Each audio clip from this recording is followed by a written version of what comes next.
Derrière moi, la jolie citadelle. Je sais pas si on peut appeler ça une citadelle, mais un joli clocher. La météo qui est encore très mitigée sur Zoumaya. Mais c'était prévu pour aujourd'hui de cette façon. Donc on s'est dit, quitte à rester dans un endroit où quitte à ce qu'il pleuve, autant rester dans un endroit qui nous plaise. Je profite également de ce laps de temps pour faire non pas un tuto, mais plus un retour d'expérience sur les différents trucs et astuces qu'on a mis en place, ma femme et moi, pour pouvoir gérer un bébé de 4 à 5 mois sur le bateau. Je vous rappelle d'ailleurs, si vous n'êtes pas encore abonné à ma chaîne, n'hésitez pas à cliquer sur la petite cloche s'abonner, sur le petit bouton s'abonner et sur la petite cloche qui est juste à côté, si vous voulez suivre mes aventures estivales avec mon bébé à bord du bateau. Chaque parent a une technique différente pour s'occuper de ses enfants. Moi je fais en mon âme et conscience, tout comme ma femme, pour le bien de notre bébé.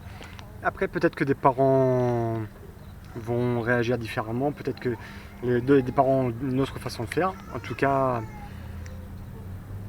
ça peut peut-être rendre service et ça peut peut-être donner des idées à d'autres parents qui envisageraient de se balader ou de faire un voyage en bateau avec un bébé.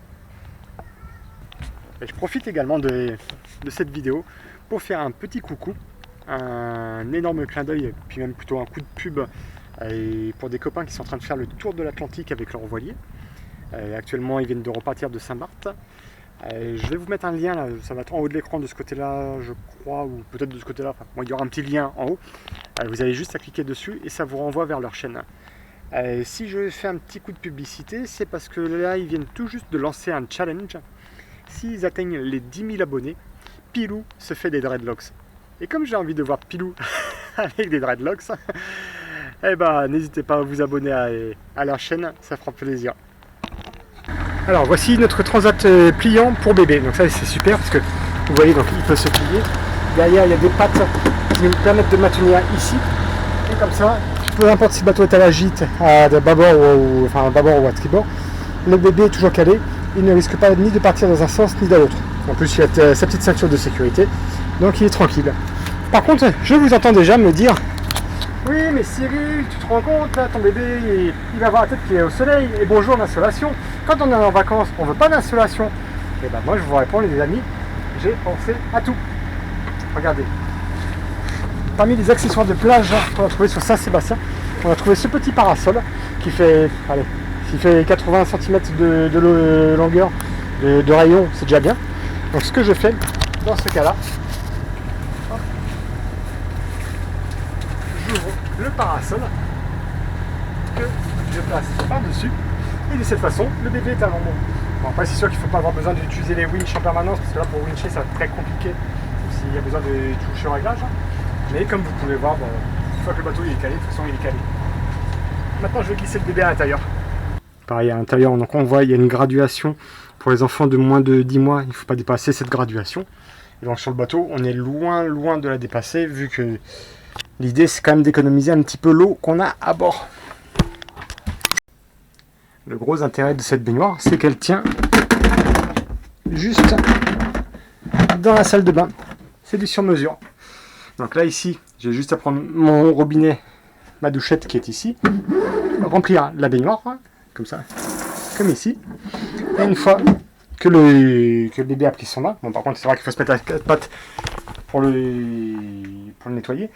Une fois que le bébé a pris son bain, il y a juste à retirer cette pastille, ce qui fait que la baignoire s'égoutte directement dans le bac à douche qui est juste en dessous. Et avec la pompe, on évacue toute l'eau de la baignoire à l'extérieur. Nouvelle astuce de Coco. Alors, comment ça dort un bébé sur un bateau? Un bébé, tout simplement, ça dort dans un lit.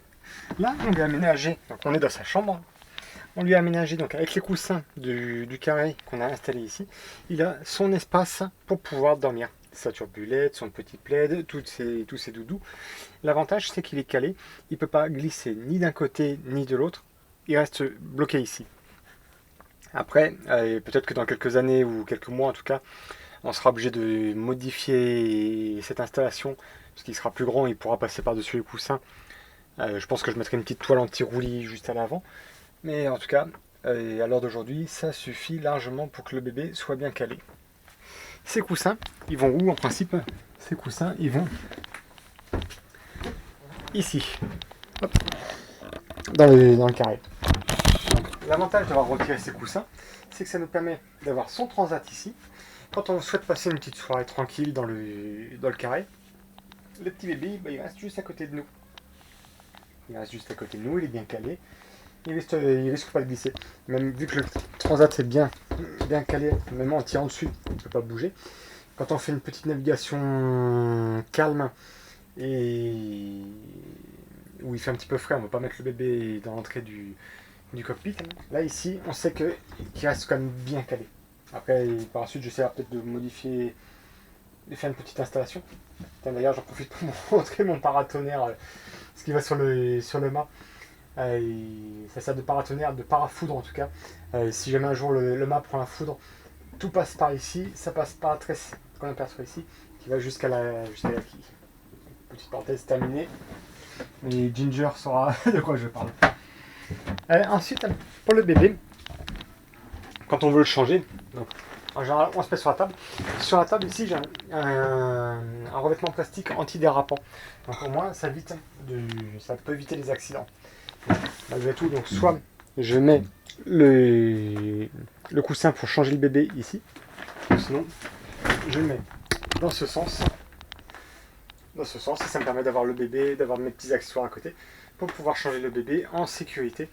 Et comme ça, si le bateau est allergique dans un sens ou dans l'autre, ça permet de pouvoir s'asseoir du bon côté pour être face au bébé et pour pas risquer que le bébé glisse avec la gîte. Et une autre astuce aussi qui est propre à ce bateau, qui n'est pas forcément évidente pour tous les autres bateaux, c'est le fait de pouvoir ranger la poussette ici quand on est au mouillage ou quand on est au port. Je peux la glisser sous la capote du bateau. Ici, on a quelque chose qui est complètement hermétique, donc la poussette est vraiment à l'abri. Bon, par contre, c'est vrai que là, je ne peux pas utiliser le winch ou le piano qui est en dessous, mais quand on est au mouillage ou au port, on n'a pas besoin de ça. Par contre, quand je suis en navigation, cette poussette, hop, je la prends et je la glisse ici, sous la table. De cette façon, elle n'embête personne, elle ne gêne pas du tout. Bon, j'espère que mes trucs et astuces pourront servir à d'autres parents, que ça pourra donner des idées à d'autres personnes. Petit paquet, en tout cas, il adore, il se plaint pas de sa condition, il est heureux de sa croisière, même s'il commence à faire ses dents et qu'il crie très très fort. En tout cas, tout se passe bien. Bon, n'hésitez pas à vous abonner également à ma chaîne. Si vous voulez voir comment se passent les autres navigations avec un bébé à bord. A bientôt les amis!